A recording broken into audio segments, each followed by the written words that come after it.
Well, welcome, mate. Oh, look at that. We have that beast right in front of us. Look at it. It's a bit of an upgrade from Brett's electric car. It is, isn't it? What we're used to seeing. That's right. Proper cars. I actually missed my buggy. My buggy went to a new home recently. One of the team members took the opportunity to secure themselves a good little buggy. So, but we're crossing the bridge of putting a bit of a campaign, and the Hearns Racing team heading up to Queensland for the Nationals. Yeah, it should be fun. Looking forward to it. And I'm sure Al will be there. And we'll have Sam and probably a couple of other guys from Victoria. We'll head up there and new guys. We'll show them how to do it, hopefully. Hopefully, and a few new guys. Hopefully. So what have we got here, mate? What are we looking at? So this here is the the hot body racing D819RS. Yep. So it's the HB Racing D819RS, and that is the latest model 1/8 scale off-road buggy. Yep. And Alan races this sort of on the weekly, near and far. Quite experienced. How long have you been playing with these for? Racing these for? Racing since 2006. Been racing a long time. Yeah. So I started when the Truggy craze started, and I'm still the Truggy guy. Yep. But obviously, you know, buggy's where it's at. Buggy's where the competition's at. Buggy's where the world's at. So this is what we're looking at today, the buggy. Yeah. Well, we have to say what is Truggy for those that don't know? So Truggy was a mix between buggy and monster truck. We used to race 1/8 monster trucks. They were quite a bit larger, like your Gravedigger and X-Max. Would that be? Well, that's probably too big. No, that was too big back then. It was like your Savages. Yeah, HPI Savages. What else was there? The Lossy. Oh yes. LST. Yep. XXL. The Savage XL. Yeah. And the Savage. Yeah. Those sort of cars. So we started with those.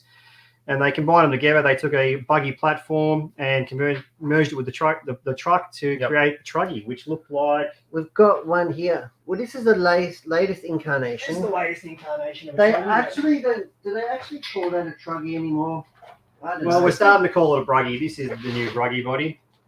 So this obviously makes it look like a buggy, but this is... They're super, like, inventive, aren't they, with their names? They're really creative. They are. They're very inventive with We've gone from truck to Truggy because it's a mixture of a buggy. And now we're calling it a bruggy. Now we're calling it a bruggy, and that's because just the last 12 months the body has taken on more of a buggy look to make it look exactly like a buggy. It's more for downforce and for keeping dust and dirt out of the car. The problem with the Truggy bodies, they ran over the top. They absorbed a lot of air. So you jump, they catch a lot of air, and obviously when you're up there, so they're a bit harder to control. They didn't have a lot of downforce, and a lot of gunk used to come in through the front of the car, in through the areas here, off the tyres, get through the car, get rocks in there. It'd be dirty. Some people would actually run two bodies, wouldn't they, at one stage? They have like a buggy body, and then they have a truck body, a Truggy body on the outside. Yeah. You know, so they've gone this is the latest generation. And this is the HB Racing D8T Evo3. This is the latest Truggy, and this has only been out probably a year now, actually, hasn't it? It's been out about maybe a year now. It is the latest release from HB Racing at the moment. This is their last release. There is new cars about to be launched. But so the 1/8 Truggy was their latest one. And Australians, much like Americans, seem to really love Truggies. Yeah, but this is a weapon of a Truggy. They're good fun to drive. Yeah, absolutely. And you can see, you can't even see that, just the size difference between the So I sit it here. There you go. So when people ask what's the difference between a buggy and a Truggy, the main components of them isn't a lot of difference, is it? No. So when you're talking about the layout of them and how they're powered, they use the same sort of power plant. They use the same layout in the radio and such, but the chassis has been lengthened. So it's longer out the back, which you'll probably see once we take the body off. And then arms are longer. And then of course with that, some of the suspension bigger wheels has changed as well. And obviously the much bigger wheel. Truggy tires. Yeah, which is really cool, and they're actually really good. They're really forgiving for, I suppose, entry-level drivers as well, because they tend to go over things much more. Now, the latest class, which is taking off in the 1/8 scene, is electric Truggy. So it's no different than we're about to have a look at the electric buggy as well, compared to the Nitro buggy. The car itself is very, very similar, the same dimensionally as this one, except it's electric powered. Yep. So you use a 4S battery and an 8-scale motor, and you don't have quite as much mess and fuss and the need of a pitman. And they're really appealing to people because they're so big and so forgiving, and so much fun. Definitely. Drove one last meet, right? It was so much fun. It's so much power. It was crazy. Because you can give them so much power because they've got such big tires, so you can really overpower them. Yeah. And they're a little bit more stable, I suppose, because they're that much wider. Well, there was that time in competition racing where you can go up to a 28, wasn't it? Yeah, so when we first started racing Truggies, they came out with some 28 engines. Yep. A little bit lower revving, but much more power. They were quite appealing. Yep. But obviously, as the 21 engines have advanced, they've advanced quite a lot. Yes. The power in these is definitely enough for these cars now with better gearing. We're all running the 21s. The 28s were really, really good, but we just didn't get the run time we now get out of a 21. Yep. And obviously, the advantage of having a 21 is you can also throw it into the buggy, so you've got some more parts that are crossing over between the cars. Definitely. Yeah, absolutely. So let's have a look under the body. Which one are we going to have a look under? Well, we can look under. We'll have a look under the Truggy. All right. So what are we looking at? I'll point us through. Zoom in. Do you want a pointer? You want to zoom in? I've got a very technical pointer here. I've got a pointer in my pocket. Have you? Yeah. Look at this guy. Look at this. I'm pretty much focused right on the engine. Is that too close? Where are we? Is that too tight? Yeah, probably. Okay, let's go back, eh? Let's go back. Al can point out some. Can point out some components. All right. So a lot of the parts on this car are purchasable here at Hearns Hobbies, of course. So this is a pretty standard layout. I don't run a lot of changes on the car. Yep. Got some carbon arm stiffeners, which we can see out the back here. And there are some plastic arm stiffers in the front. The plastic arm stiffers are more just to keep the dirt from building up inside the arms. They do add a little bit of strength and streamline the arm a little bit. I run some carbon towels from Berserk RC, which are purchasable here. A carbon plate stiffener on the radio tray is a must on these cars. The cars, this whole area. Yeah, this whole runs from the back here right through up to the front. Yep. Being such a long chassis, you get a lot of flex. When you get flex in there during braking, you'll notice the brake can flutter. So by adding that stiffness there, it keeps it nice and smooth and consistent. Yeah, it's actually getting flex across the chassis. Yeah, the whole car will flex. Literally, they don't look like they'll flex, but this car will literally bow in half landing a jump. Yep. So having that extra stiffness there just keeps your throttle control much smoother. Yep. Running the Futaba servos, aluminium servo horns. That's really it, to be honest. This car is fast out of the box. Yep. Yep. Yeah, they're pretty good, like in kit setup. People are taking them, and they're actually pretty strong. We're not selling that many spare parts. No. You know? Yeah. I mean, you sell the odd arm and stuff like that. You can see just how long they are. Oh, yeah. But the aluminium componentry, the C-hubs, the steering box and stuff like that, they just don't get broken. Even the turnbuckles. I really thought that we would sell more ball ends, ball cups and turnbuckles than we do. They really don't seem to break much. And when you see this car here probably weighs the best part of 3.5, 4 kilos. This is about 3.8 kilos, this will be.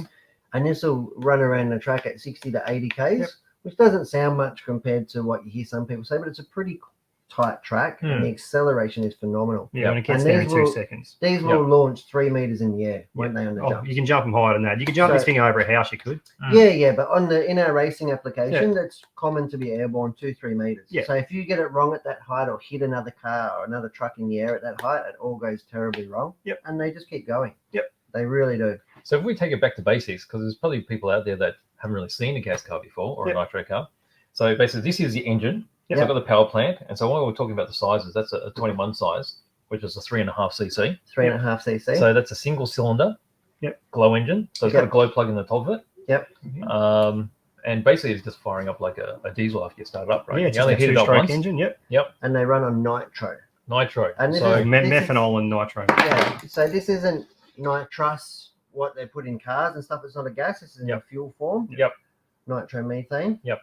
And that's what they put in, isn't it? And that's what you use a blend of nitro and methanol and castor oil and synthetic oil to get your fuel blend. Yep. And this one here will run 25-30%? Yeah, 25-30%. Yeah. And so from there you've got your exhaust header. Yep. And then your tune pipe here, which is this is a 2-chamber. This is a 2-chamber. I think these are 3-chamber pipes. 3-chamber pipe. Okay. So there'll be chambers within inside here. Yep. And then you've got the exhaust there, obviously. We've got the fuel tank right here. Yep. And then that's got the quick opening here, so you can refuel. It pokes out through the body, so we can obviously open it up, refuel it while we're on the go. Because we refill these during races. I'm sure everyone's seen the latest videos. On YouTube that have been getting around on those. So your finals, this is the advantage and the appeal of Nitro, is you're even on a club race, you have 20-minute finals, generally speaking. Up to an hour final for the Nationals. For the Nationals, and you'll be refueled every, 10 minutes? 7 to 10 minutes, depending on your strategy. That's part of the excitement too, isn't it? It is, because there's things a lot go of wrong. things that need to work properly for you to get up the top end. There's some mind games and strategy involved in Nitro. It's really good. Yeah, and that really is half the battle. And reliability. Like you can be, there's no point being fast for 50 minutes. You've got to be fast for the whole hour. Exactly. You know? And you see some monumental battles where there's been somebody really fast who's had some bad luck, but they'll still come back through the field, and vice versa. Then it's like the sort of the turtle in the hare. Sometimes there's somebody a bit slower who's really been consistent and had reliability. Spot on, they'll win the race. So it really is a good balance. And then over here we've got your steering servo. The steering servo. So you'll have a more powerful steering servo on your Truggy than on your Buggy. No, I'll run about the same, just because they're all very fast now. Yeah, even the high torque servos are definitely fast enough to be using this. So we used to run a high torque servo on the steering and a high speed servo on the throttle, but now we just run high torque everywhere. With all the flex, you really do need the torque on the brakes as well. And these are the servos that we had on last week. So that's like 50 kilos of torque. Oh, that's right, crazy, which will rip the front arm clean off your. And these servos are so strong. There's a servo saver in here. So there used to be, there's a little spring just in here that allows the two blocks there to twist on each other like this. That servo is so strong, we literally lock it. Oh, okay. So you don't really need the No, we don't even use the servo saver. We just lock it, so we've got all the response we want whenever we want it. Well, there were always those, because it's such a heavy vehicle, there were chances that you'd destroy gears and things in the past. Right. Okay, so moving along, so we've got the throttle servo here. You can see there's actually two linkages on it, because one is for the throttle to the carburetor. Then the other one is where you got two links to the brakes. You got front and rear brakes. That's right. Around here, so you can sort of see that a bit. So you can see here. Zoom in on that, H. Zoomage. We can have a look at this. All right, I'll move back to you. There we go. So you can see here, this is accelerating. You can see this is pulling on the carby of the motor just here. This is full throttle. Obviously back to neutral.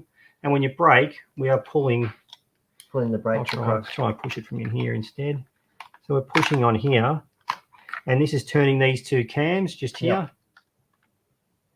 And there's some brake discs in here. So front and rear brakes are operated separate. So you've got adjustable cams just here. So that's a front. So you can run bias. You can run different bias front and rear brake. And so you've got the knurled nuts here, so you can easily adjust that. So you just screw it in or out, and then the thread here will be moving in or out. On these parts there. Okay. That is really, really cool. And like I said, a lot of people might not have seen this at all. So as we do that, so over here, you got the receiver living in here. I've got the battery at the front. The battery's got the receiver sitting in the back. Okay. And then is this one of your mods? This XT60? No, so you can purchase these. All right. Yep. These we generally we used to run a switch there, but it's obviously, like you've said, it's all about you got to finish the race. And with all the vibration that runs through these cars, we used to find that switches would fail. Not just but just literally the vibration would cause the contacts and the switches to fail. So over time, there's been a bunch of variations. You can buy some electronic switches to tell you how your voltages are and everything, and report back through your receiver. But now we've literally just moved to a mountable XT60 plug. And we have. So that's just basically, it'll be like a jumper, is it? Yep, we literally have a jumper. A jumper here. Okay. This jumper here is just in the back here. There's a loop just straight across. So we'll plug that in, and that will fire up the car. Good, solid, nice and tight. Doesn't give you any problem. Well, you can see the size of those terminals there. For 4 mil pins. It's really an power and radio gear, so it's not like it's about but very reliable. Electric. Them come loose. That's good because it's nice and tight in there, so they don't bounce out on you. Even when you're driving out. And I hit everything. So. And everything hard. And I hit it hard. This guy's flying. This guy is just I don't know how you do it. Just relentless. There's two ways to drive a Nitro car. There's the smooth way and there's the Allen way. Yeah, that's right. off the unhinged, and it's really impressive to watch. And that's why it's so fast. Should we have a look at the bottom? Which one? See, well, under the chassis. Sorry. Why not? Just quickly, so people can see. We can see here. This is the bottom of the flywheel. So just here, this is actually where we start the car from. This is solely attached to the crank of the engine. So like the old hand crank on the car. We have a starter box that has a rubber wheel that spins. It rotates the flywheel to turn over the motor, and we can start it up. Through here, you can see this is the clutch bell, and this is the center flywheel. So this car runs 3 diffs, and this is where we change our setups and stuff. Front diff, a center diff, and a rear diff, and obviously different weight oils allow us to move weights, different parts of the car. And by weight oil is referring to like the thickness of the thickness oil. of an oil, So and that gives different driving and handling characteristics. And which is unique. There's not one right way. Everybody's a little bit different. And styles are different. So some guys like to run some real heavy oils, some guys don't. This quite, especially you pointed out, this is quite unique on the hot bodies. Most of the cars we run or used to run just had a flanged elongated slot. Elongated slot with a flanged washer here to allow you to move your motor across. And you get motor movement during races if you've taken, obviously with all the flex, they'd work their way loose and your motor could move away. So hot bodies have got these cool blocks that you can buy in different adjustments to adjust the motor away and back or close towards the center. And it can't move during the race. It doesn't move at all. We have no problem with these at all. It can be a little bit painful and hard to set up or whatever with the engines. The engine's got a one-piece engine mount. Again, to keep everything stiff and true. Because the last thing you want is to have your engine moving or have gear mesh problems here. Because you see it with a lot of other cars. That just will end your race. Because in the other slotted ones, all you need is a little hit on the side. And you already lost your mesh. It's either too tight or it's out just about. completely. And if you see the punishment that these cars can put up with, you can see the phenomenal. wear marks here. I mean, this is very heavy duty aluminium. And I mean, this would be like 7075. 77, T and the high tensile strength. It's a T6 aluminium. So you can see here I've got a few screws missing for some tuning aids that I've made for the car. Once again, the plastic arm stiffeners on the front and the rear arms. It is looking good. Yeah. All right, now let's have a look at the electric car. Compare that, and then we'll go to the starter box and the Nitro buggy, and then we'll get it. You're not drinking that, are you?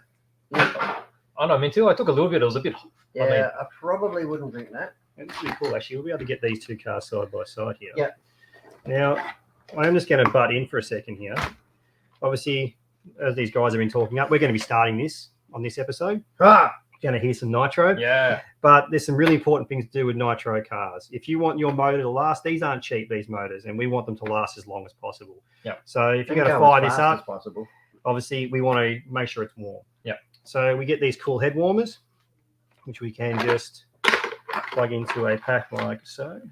And that is like a tyre warmer for your engine. This is exactly that. It is exactly that. A tyre warmer that we can plug onto here. This will now warm up. This will warm up this motor while we're looking at these two cars. So you can see the comparison of the two cars side by side here. So these are both 8-scale buggies. This one here is the HB E819RS. And this is its Nitro brother that we said before, the D819RS. And you can see how the geometry and they share an awful lot of the same parts. So pretty much from here forward and from here back are the same. However, the middle part of the car is somewhat different. So they don't share the same chassis because they have the different the center diffs in different locations. And they have different needs. Obviously, the electric one needs a big spot for the batteries. So we have this. So the battery for this battery I'm using to warm up my motor is actually the motor out of this car, the battery out of this car. It is. Okay. So this actually fits straight in here. This is a shorty pack we're running. So you can run along. Obviously, you can get different packs, longer packs if you want to get some more runtime out of the car. If you're racing them, our races are generally pretty short. So we run a short pack. 10 so minutes. You can see there. That's how the pack would look in the car. So really, really neat. And again, and these electric ones, like they're no slouch. In fact, they're, you can make them faster, really. These are really fast. They're even just in standard racing running gear that we would normally run. This car is so much faster down the straight, has so much more power. so much more initial power. But obviously, it doesn't have the sound nor the smell. No, of it the doesn't. Nitro car. And then it doesn't have the run time of the Nitro car, obviously. So this is the appeal between the two cars. Nitro, we can run really long finals. In e-buggy, we tend to run like a triple A main, similar to we do on road as well. So looking at the layout, you've got your brushless motor, which is here, so mid-mounted. You got your shorty pack, which we just talked about. Steering servo. So you'll be using the same sort of steering servo in the Nitro. And then you've got the speed controller, which is a pretty hefty unit, which is just that's massive compared to the 10th scale. And that's because of the higher voltage. So these run at 14.8 volts or 4S. And they're rated to 250 amps. So that the motor, as we've had in my velodrome buggy, when I took, that was working really, really hard. That would get really, really hot. And even here got in excess of, you'd have to say they got in excess of 2.5, 3 horsepower. Oh yeah. Easy. So really cool. So you can see the similarities, yet they're really, really different animals. They're definitely different in the drive. They're you got to be really smooth and have got a lot of throttle control, which I personally don't have, as we've just been talking about. To drive the e-buggy. The Nitro, you can be a little bit more aggressive because you can clutch that power out. You can. So you can sort of feed it and blip the throttle, and the electric car's like just direct drive. It's just on pretty much. So you really got to dictate it. So both cars have got a few battle scars and a few scratches. I can see the electric here. It's got this awesome brace, which I'm really keen to try. Yeah, this is something I've been developing with Paul from Berserk, and obviously you've got some guys testing it for me as well on the GT. In the GT. In the 8 scale. It's very neat. It is very neat. It requires a little bit of a modification to your top plate just to allow it to fit in there. But it's a very neat package. It is. So, and that's the thing, people do customize them and tune them exactly how you want them. Exactly right. All right. So let's have a look. What is this? What's this thing here? We might have to move the battery too. No, we can unplug it. Just unplug is all. So obviously, we've had this head warmer running here. We can all feel it. That's nice and warm now. So what's that temperature would you get it to? We want to try get it up to at least 80 degrees, 80 to 100 degrees. They have a running temperature. You don't really want to run them more than sort of 120 degrees. But if the tune's right, you can get them up a little hotter. Tune being the fuel mixture. Obviously, the richer the car is, the cooler it will run because you're putting more fuel in. The leaner it is, the hotter it will run because you're adding more air, create more burn, creates a bit more heat. So this head warm will get this engine up to about 85 to 90 degrees. Been on there quite a little while now. We had this running before, so it was already a little warm. So the idea with the warming of it is to get the internals up to temperature and they're going to expand. Well, so what it is, because they're a 2-stroke engine and they don't run rings. The engine's so small, like the piston is literally the end of this screwdriver in diameter. The diameter of most people's pointer finger. So what they run is they run a tapered sleeve like so. There you go. Run a tapered sleeve like this. And obviously a square piston, and that square piston jams up into the sleeve. So at the top of the stroke, as it pushes up, it pinches up that fuel, compresses the fuel, creates that obviously the compression with the glow plug burn, and you get your explosion. So by heating it up, we expand out that taper, allow the piston to slide up and down easier. If you don't preheat your motors, they will not last. You'll just wear out that taper. You wear out you wear out your piston, you wear out the taper, and you just won't get the time you want out of it. And obviously, being it's the most expensive part of the car, it's the most expensive single part of the car. We want to look after it. These engine and pipe combos, $650 thereabouts in the realms. So it's not a cheap investment. But that said, they can last you 40 litres. Oh, I've had more. I've run up to 30 gallons in some motors if you take care of them. Obviously, because you can also, once they start to wear, you can take out the sleeve and you can repinch it. You can give it a little bit more life. Break it in again, and obviously go again. So we've repinching. I've got some really good run time out on motors. So they can, and a litre will be like an hour run. So you get around, say, 10 minutes out of 125 mils. So we're getting about 50 minutes out of a litre. So plenty of time. Really, when you're thinking about it, you know what I mean? That's an awful lot of battery charges. Exactly right. Compared to these. And you can do it all in one go, and that's the appeal. With Nitro, you get out there, you want to be consistent across a long time. So, you get out in the electric buggy, if you have one mistake, you really don't have a lot of time to make up for that mistake. But you get out in the Nitro buggy, you make a couple of mistakes early, you've got that longevity to bring yourself back into main. And, there's been some real epic battles, at some world championships of guys coming back through the field to take out wins. Yeah. It's definitely, the most prestigious class. It's not for everybody. It's a lot of hard work. The cost is quite considerable, and you need a team. You need a pit man. You need a pit man. Yeah. And most of the times, I've had the opportunity to pit for a couple of people, like Paul, another person on our team, with a headset and stuff. So you got a full conversation with somebody. It's really, really full on. So. And you time it down to 30 seconds, your pit stops, because you don't want to run out, you don't want to fill up too early. Exactly right, yeah. And in the race, the car comes in, you pop the fuel cap, squirt it in, or use a fuel gun. Fuel bottle we've got here, little squeezy bottle. It's very much like an F1 pit. It's not as glamorous as an F1 pit stop, but they usually last about 3 or 4 seconds, don't they? You just pick the car up, squirt it in, and throw it down the pit lane. Yep. So if you haven't seen it before, check out YouTube or wherever it is, and you'll see some races and some action. It's part of the excitement, definitely. All right. Okay, Without further ado, I reckon we should fire this bad boy up. Alrighty, so we'll get this electric buggy out of the way, get that pack out of the way. All right. I'll turn on the new extraction system. All right, get it going. Okay, so what have we got here? So we have this starter box here. Okay. So as we can see, I'll open this up. Actually, it's probably a little dirty inside, but similar to an e-buggy. Yep. Got a CAN motor in here, battery, and instead of a receiver, we've just literally got an on-off switch here. As we push the car, this is spring-loaded here. Yep. We can see here, as we push this in, the motor spins. That's spinning this wheel here. And as we were showing before, that will spin this flywheel right here. Yep. It's super cool. Yeah. Is it going to start though? So you've got these little markers here. So these markers here to locate the chassis so that it lines up perfectly with the rubber wheel. Yep. So you're always getting in the right spot. And my nice little arrows so the guys know which way to put it on the car. Put the car on there, because there's nothing worse than, obviously, as we've said, when things go wrong during a race and you've got to restart this and you're doing it in a rush. Yep.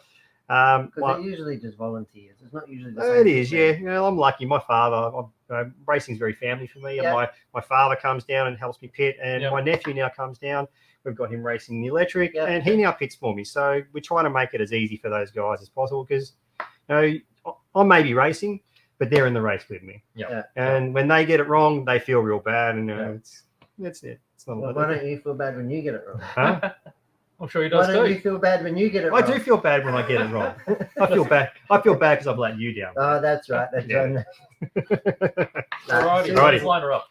So, as we're saying, the locating pins there, you can see they locate in around these two tapered, these sort of in descent set areas here. Yep. So it can't slide around. It's always locked in spot. Yep. We can show the radio and the servos as well, can't we? Yeah, we can. So we've got the 7 PXR here, now been superseded as by the 10 PX that you showed off 10 PX, a few episodes ago, didn't you? Yeah, absolutely. Got our plug. Yep. Alrighty. You'll hear it start beeping away. So you can go for that. Wow. Steering. And just go, it's just so fast, it's like the 10th scale. It is lightning fast. And then we've got the throttle. You can see how that's opening. And then if I go to brake, you can see how it's pulling on the brake lever. So if I rotate it, that's locked down. There's no way. Yeah, cool. All right, that's me done, mate. Alrighty. So we'll put a little bit of fuel in this. Okay. So as we said before, lit up, get the fuel in. That's your cordial, BJ. They got a glow igniter too. Alrighty. So there's your hot pocket. engine is warm, so we can get rid of the head heater. Okay. And you've got a little battery. Now, we've got to get, before we fire it, we've got to make sure we get some fuel up to the motor. So it's a 2-stroke engine, it's a siphon feed. Yep. So if we block off the exhaust, it forces fuel through the fuel tank, through this fuel line, this line here. Forces air through back into the tank and speeds fuel up through into the carby, through the mixture needles, into the motor. So we'll get some fuel up in the motor. Alrighty. Wow. This is so exciting. How many Nitro cars have been started in here, Beige? Huh? And what's This this? is the first one. What's this? This is A battery. This is a battery. So So that's really this important. is literally just a battery. You've got like your cigarette lighter, terminal on the inside, This is shorts 1.5 across, volts. 1.5 volts. We're going to put this onto the glow plug here. So this locks onto the glow plug. Yep.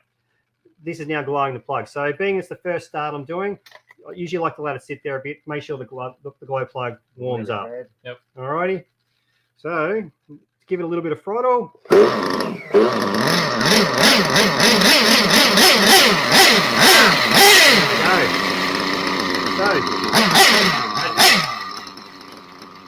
How cool is that? I'm not sure we can hear much over this, but all right. Now we want to stop this car. Flywheel here. Which one are we looking at? This one here. Flywheel just here. Just tap that with your finger. Motor's out. Oh, your game. I never used to use my fingers. Use a Yeah. chicken stick. I don't use the chicken stick, although Use I'll the keep one in chicken my back pocket. You know, Obviously, just in case. you never do that if someone's revving the car. Yeah. But being the car's just idling, there isn't Yeah. a lot of power behind it. The motors are quite powerful, but there Yep. not a lot of power behind it. You can just tap it with your finger. It's nice and Or slow. your Oh, shoe. okay. Jam I your used shoe in to there. stick my shoe in there. Yeah. Did you? You got Yeah. little slippers.